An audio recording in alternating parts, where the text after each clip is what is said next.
Now it's my pleasure to introduce Guirlane Celius from Haiti Community Development, Inc.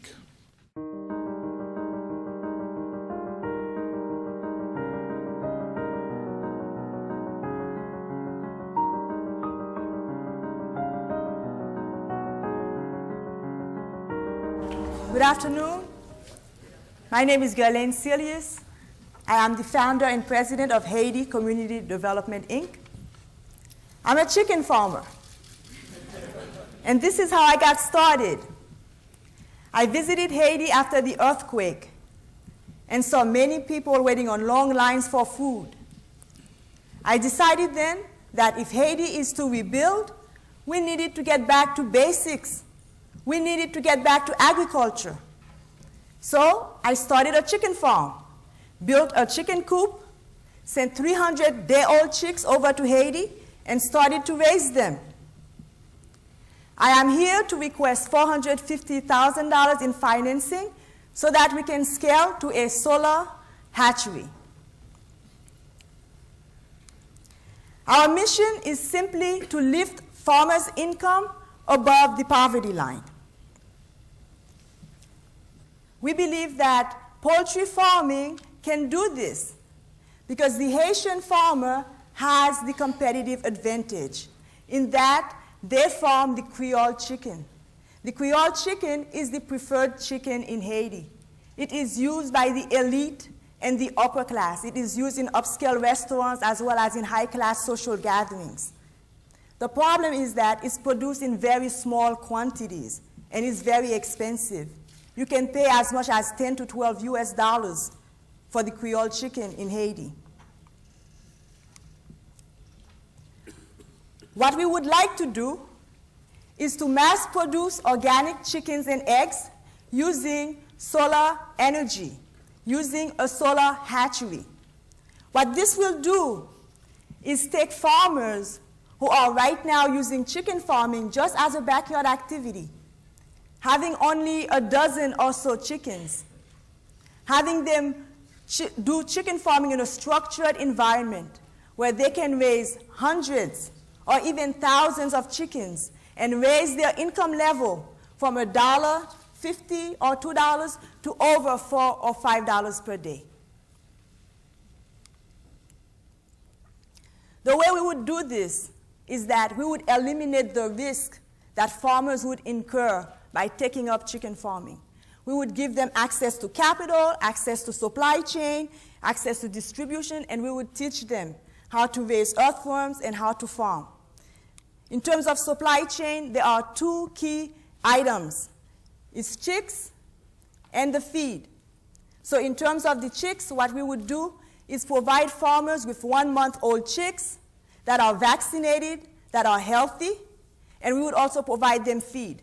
Now in Haiti, we don't have an infrastructure for feed. So one thing that we will also do is get farmers contracted out so that they will grow the crops that are needed for the chicken feed as well as grow earthworms. And that in itself will also provide additional income generating opportunities for the farmer.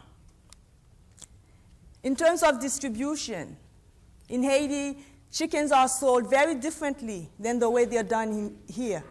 We sell live chickens in Haiti, part of the reason being that there's no refrigeration.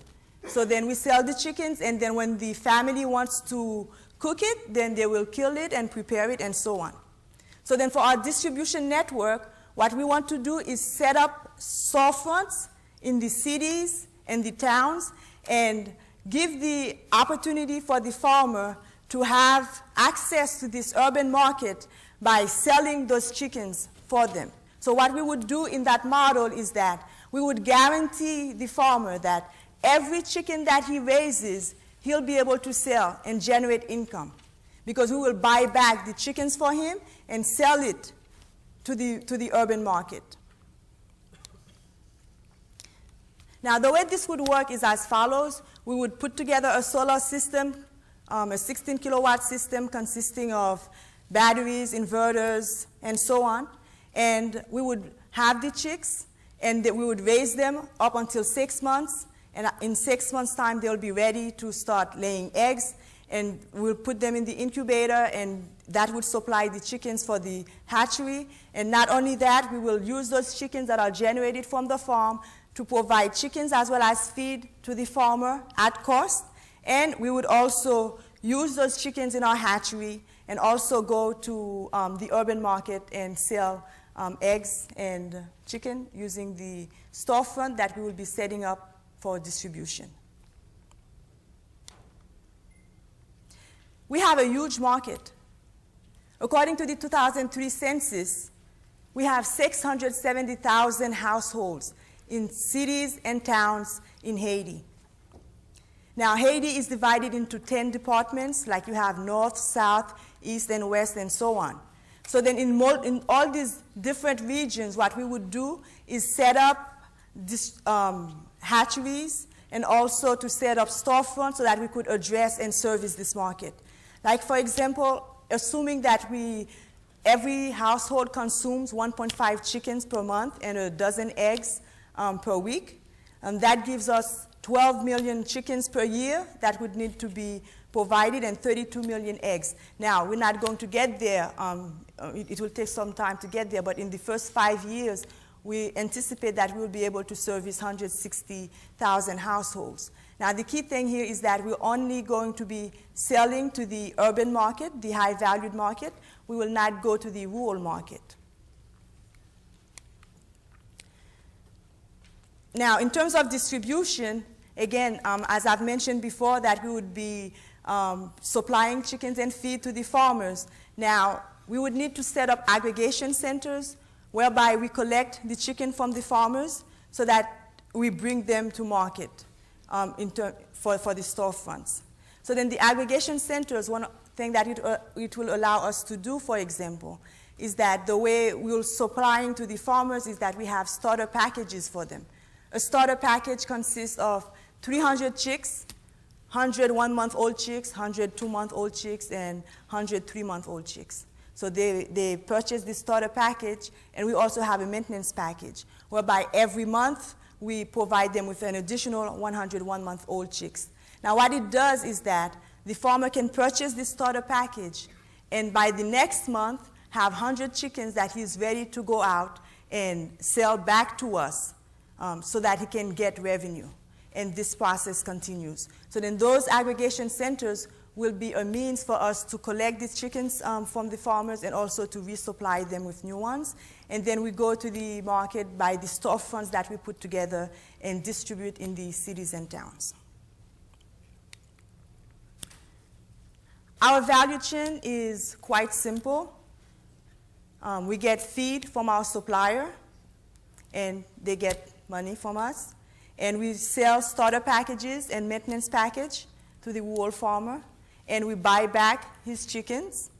And we take both the chickens that we get that are raised by the farms and also the chickens that are raised in the hatchery, we sell them to the urban market. This is critical for us because not only do we need to sell the farmers' chickens so that the farmers get revenue, but for our business, it's needed as an income-generating activity, and this is what's going to help us to scale and have hatcheries in multiple regions in Haiti and provide a good source of protein to millions of people in Haiti. Also, we have, as overhead, we have labor costs as well as transportation costs and a few other things that we'll need to do.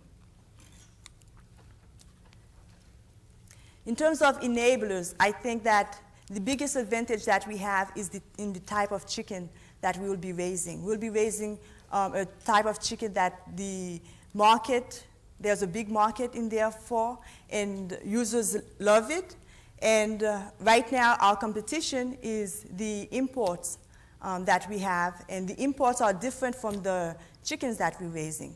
The imports are broilers, meaning that chickens that are used only for meat purposes, whereas what we are going to be raising and selling are layers, which are dual-purpose chicken, because they get big enough to be used for meat as well as for eggs. So then you can imagine that for a farmer that is low income, they can get the chickens and just use the eggs to feed their kids and provide them breakfast and so on. So it's a multi-purpose, a dual-purpose chicken that we're providing. And one other thing that works to our advantage is that the farmers want to have higher income. They want to have an economic activity that will lift them out of poverty, and this does it. Again, Haiti has a very, very young population. We have like 40% of the people are under 14 years. So then that's fuel for future demand in terms of what will be needed. In terms of obstacles, of course, our biggest obstacle is energy. We're doing solar system, not because we want to go green, but because we have no other choice. If we want electricity in the rural area, that's the only means that we can have it there. Also, transportation costs, we expect that to be challenging in terms of moving our product from one area to another, but all that is taken care of in terms of the startup costs that we anticipate having. Also, in terms of the farmer, we just need to train him and to show him the opportunities that he has in raising chickens in a structured way, as opposed to just having the chickens running around in the backyard, that he could make a good income out of it. Well, this is my chicken farm here, and those are the types of chickens that we're raising. This breed is called the Barred Plymouth Rock, and the roosters grow up to be as big as 9.5 pounds, and the hens grow up to be about 6.5 to 7.5 pounds. So then, before we decided on the breed that we would start out with, I had gone to Haiti and met with the farmers, and I told them about the project that we were planning on starting, and we wanted to give them chickens that look like what they had. And we were not even thinking of this breed. Pretty much they said, well, this is the one that we want, the black and white one, that's the one that we want. So then that's the one that they have. And this farmer here that's been raising it, he's had some great reception from the community, because they've said that this is pretty amazing. He says that he doesn't know how he got involved with this project, but he's happy that he did. So that's been very, very encouraging for us. So then in terms of the income that we expect that a farmer would have, so he is our unit that we work with. So then starting with, we expect that between the starter package and the maintenance package, he would be able to raise 1,200 chickens for the year and to sell them back to us. So for example, that he buys, and we'll see in the unit economics how much he's buying the chickens for. But overall, say in year 5, he could have a revenue of $5,100 with cost of $3,275 and a very healthy profit of $1,825, putting him above the poverty line, having him earn between $4 to $5 US. Okay, so then in terms of our economics, the thing that the farmer would need to be mindful for, and that's one thing that we are going to be providing a 0% loan for him, is in terms of building the chicken coop to start out with. So then that cost can be daunting for a farmer, so we provide him with a loan, and he would pay it as part of a contract over a period of 3 years. And you will see here that he pays $375 for the starter package and $2,200 for the 11 months that he'll be getting the chickens. So then that's pretty much his biggest expense, and then he'll still be able to earn a good profit, a good income, even while he's repaying the loan. And as far as our business goes, the first year is just capacity building, but in all subsequent years, we anticipate having positive cash flow, enough not only to sustain our operation, but to scale and provide chickens in multiple regions in Haiti. And this is built on, at the end of, in 2015, being able to service 160,000 households. And this is a visual showing that as we increase our cash flow, we also increase the number of farmers that are farming and that we are impacting, and we're also increasing the number of storefront for distribution.